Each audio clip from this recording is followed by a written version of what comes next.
ജർമ്മനിയിലും European യൂണിയനിലെയും അഭയാർത്ഥി നിയമങ്ങളിൽ വരാനിരിക്കുന്ന വലിയ മാറ്റങ്ങളെക്കുറിച്ചാണ് ഇന്ന് നമ്മൾ സംസാരിക്കുന്നത്. 2024 യൂറോപ്യൻ യൂണിയൻ അംഗീകരിച്ച കോമൺ യൂറോപ്യൻ അസൈലം സിസ്റ്റം അഥവാ CEAS പരിഷ്കാരങ്ങൾ 2026 ജൂണോടെ ജർമ്മനിയിൽ പൂർണ്ണമായും നടപ്പിലാക്കാൻ പോവുകയാണ്.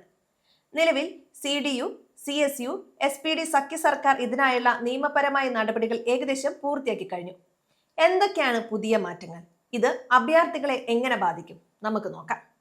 ഏറ്റവും പ്രധാനപ്പെട്ട ഒരു മാറ്റം ഡബ്ലിൻ കേസുകളെ സംബന്ധിച്ചുള്ളതാണ്. അതായത് മറ്റൊരു യൂറോപ്യൻ രാജ്യത്ത് ഇതിനകം രജിസ്റ്റർ ചെയ്യുകയോ അഭയത്തിന് അപേക്ഷിക്കുകയോ ചെയ്തവരെ പ്രത്യേക കേന്ദ്രങ്ങളിൽ താമസിപ്പിക്കാൻ സർക്കാർ തീരുമാനിച്ചിരിക്കുകയാണ്.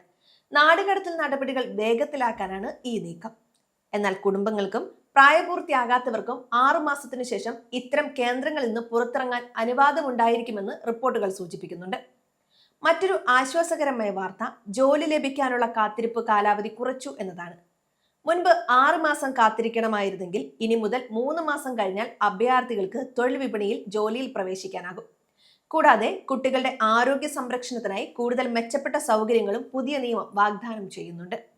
അഭയാർത്ഥി അപേക്ഷകൾ നിരസിക്കപ്പെടാൻ 20% കൂടുതൽ സാധ്യതയുള്ള രാജ്യങ്ങളിൽ നിന്നുള്ളവർക്കായി അതിർത്തികളിൽ തന്നെ അതിവേഗ പരിശോധനകൾ നടത്തും.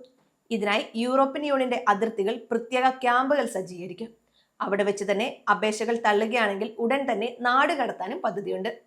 മറ്റൊരു ശ്രദ്ധേയമായ നീക്കം ജർമ്മനി ഉൾപ്പെടെയുള്ള 5 യൂറോപ്യൻ രാജ്യങ്ങൾ ചേർന്ന് യൂറോപ്പിന് പുറത്ത് റിട്ടേൺ ഹബ്ബുകൾ സ്ഥാപിക്കാൻ ആലോചിക്കുന്നു എന്നതാണ്. സ്വന്തം രാജ്യത്തേക്ക് തിരിച്ചു പോകാൻ കഴിയാത്ത എന്നാൽ യൂറോപ്പിൽ തുടരാൻ അനുമതിയില്ലാത്തവരെ പാർപ്പിക്കാനാണ് ഈ കേന്ദ്രങ്ങൾ. എന്നാൽ ഈ പരിഷ്കാരങ്ങൾക്കെതിരെ ശക്തമായ വിമർശനങ്ങളും ഉയരുന്നുണ്ട്. പ്രമുഖ മനുഷ്യാവകാശ സംഘടനയായ പ്രോ അസൈൽ ഈ നടപടികളെ രൂക്ഷമായി വിമർശിക്കുന്നുണ്ട്. അഭയാർത്ഥികളെ തടങ്കലിൽ വയ്ക്കുന്നത് മനുഷ്യാവകാശ ലംഘനമാണെന്നും യൂറോപ്യൻ നിയമങ്ങൾക്കും അപ്പുറമുള്ള കർശനമായ നിലപാടാണ് ജർമ്മനി സ്വീകരിക്കുന്നതെന്നും വിമർശനം ഉയരുന്നുണ്ട്. ഈ നിയമ പരിഷ്കാരങ്ങൾക്ക് പിന്നിൽ രാഷ്ട്രീയപരമായ കാരണങ്ങളുണ്ട്. ജർമ്മനിയിൽ തീവ്ര വലതുപക്ഷ പാർട്ടിയായ AfDയുടെ വളർച്ചയും വരാനിരിക്കുന്ന ബാഡൻ, വ്യൂട്ടർബർഗ്, ബെർലിൻ ഉൾപ്പെടെയുള്ള 5 സംസ്ഥാനങ്ങളിലെ തെരഞ്ഞെടുപ്പുകളും സർക്കാരിനെ കൂടുതൽ കർശനമായ നിലപാടുകൾ എടുക്കാൻ പ്രേരിപ്പിച്ചിട്ടുണ്ട്.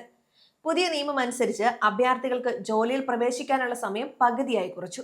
ജർമ്മനിയിലെ നേഴ്സിംഗ്, കൺസ്ട്രക്ഷൻ, IT മേഖലകളിൽ നിന്നുള്ള തൊഴിലാളി ക്ഷാമം പരിഹരിക്കാൻ ഇത് സഹായിക്കും. തൊഴിൽ ലഭിക്കുന്നതിനൊപ്പം തന്നെ ജർമ്മൻ ഭാഷാ പഠനത്തിനും സർക്കാർ കൂടുതൽ സൗകര്യങ്ങൾ ഒരുക്കുന്നുണ്ട്. അപേക്ഷകരുടെ വിരലടയാളവും ബയോമെട്രിക്സ് വിവരങ്ങളും യൂറോപ്പിലുടനീളം പങ്കുവയ്ക്കുന്ന സംവിധാനവും കൂടുതൽ ശക്തമാക്കും. നിയമവിരുദ്ധ കുടിയേറ്റം കുറയുന്നതോടെ രാജ്യത്തെ ക്രമസമാധാന നില മെച്ചപ്പെടുമെന്നും യഥാർത്ഥത്തിൽ സഹായം അർഹിക്കുന്നവർക്ക് കൂടുതൽ പരിഗണന നൽകാൻ കഴിയുമെന്നുമാണ് ജർമ്മനി വിലയിരുത്തുന്നത്. എന്നാൽ മനുഷ്യാവകാശ സംഘടനകൾ പറയുന്നത് കുടുംബങ്ങളെയും കുട്ടികളെയും തടങ്കൽ കേന്ദ്രങ്ങളിൽ പാർപ്പിക്കുന്നത് അവരുടെ മാനസികാരോഗ്യത്തെ തകർക്കുമെന്നാണ്. അഭയാർത്ഥി പ്രവാഹം നിയന്ത്രിക്കാനും നാടുകടത്തൽ വേഗത്തിലാക്കാനും ലക്ഷ്യമിട്ടുള്ളതാണ് ഈ പുതിയ മാറ്റങ്ങൾ. 2026 ജൂണോടെ ഈ നിയമങ്ങൾ ജർമ്മനിയിൽ പൂർണ്ണമായും പ്രാബല്യത്തിൽ വരും. ഇത് ജർമ്മനിയുടെ സാമൂഹിക, രാഷ്ട്രീയ മേഖലകളിൽ വലിയ മാറ്റങ്ങൾ ഉണ്ടാക്കുമെന്ന് ഉറപ്പാണ്. ഈ വിഷയത്തെക്കുറിച്ചുള്ള നിങ്ങളുടെ അഭിപ്രായങ്ങൾ താഴെ കമന്റ് ചെയ്യുക. കൂടുതൽ വാർത്തകൾക്കായി സമയം മലയാളം സബ്സ്ക്രൈബ് ചെയ്യുക. നന്ദി. സമയം മലയാളം വാർത്തകൾ ഇനി ടൈംസ് ഓഫ് ഇന്ത്യ സൂപ്പർ ആപ്പിലും. ഇതിനായി പ്ലേ സ്റ്റോറിൽ നിന്നോ ആപ്പ് സ്റ്റോറിൽ നിന്നോ times of India app install ചെയ്യൂ. മലയാളം ഭാഷ തിരഞ്ഞെടുക്കൂ. വാർത്തകൾ ആസ്വദിക്കാം. എല്ലാം ഇനി സമയത്തിൽ.